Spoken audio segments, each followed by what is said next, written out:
হাই hello' দোস্তু good night. আপোনালোকক এটা কথা, মোৰ মনটো বহুত দুখ, আপোনালোকে বুজি পায়।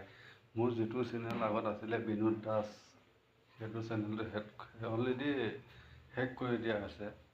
বেছি মইতো ইমান ভিডিঅ' বনোৱা নাছিলোঁ বা ভিডিঅ' ইমান শ্বুট কৰা নাছিলোঁ। কিবা কাৰণে কোনে কি কৰিছে সেইটো কথা আমি গম পাওঁ, কিন্তু মোৰ যিটো চেনেলত ভিডিঅ' গৈ আছিলে বা ইউটিউব চেনেলে হওক, ইনষ্টাগ্ৰামতে হওক, ফেচবুকতে হওক, গোটেইকেইটা ব্ৰেণ্ড কৰি দিয়া আছে। ভিডিঅ' একো নোলোৱা আছে, কিবা এটা নোহোৱা আছে, কিন্তু তেনেকুৱা কৰিবলৈতো মই একো কৰাই নাছিলোঁ। জাষ্ট ভিডিঅ' বনাই আছিলোঁ, ভিডিঅ' দি থৈ আপলোড দিয়াৰ পিছতে কিছু সময়ৰ পিছতে চালোঁ মোৰ একাউণ্টটো ডিলেট।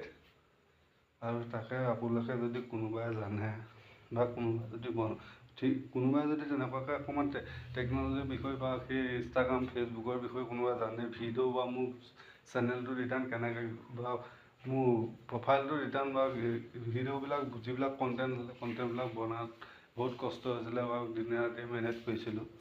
মেনেজ কৰি এতিয়া ভিডিঅ' ক'বলৈ বেয়া লাগিছে, মোবাইল গোটেই ভিডিঅ' হওক, গোটেই প্ৰফাইলেই হওক, চব কোনোবা এটা ব্ৰেণ্ড কৰি দিছে, ডিলেট কৰি দিছে, লগতে ডিলেট কৰি একো নোহোৱা কৰি দিছে। এতিয়া মই এটা আকৌ নতুনকৈ খুলিছোঁ, আশা কৰোঁ আপোনালোকে এইটো চাই ল'ব, চাই আকৌ বনাই দি আপোনালোকে আগৰ লেখীয়াকৈ আকৌ ফ'ল' কৰিব, শ্বেয়াৰ কৰিব, লাইক কৰিব, কমেণ্ট কৰিব। ধন্যবাদ।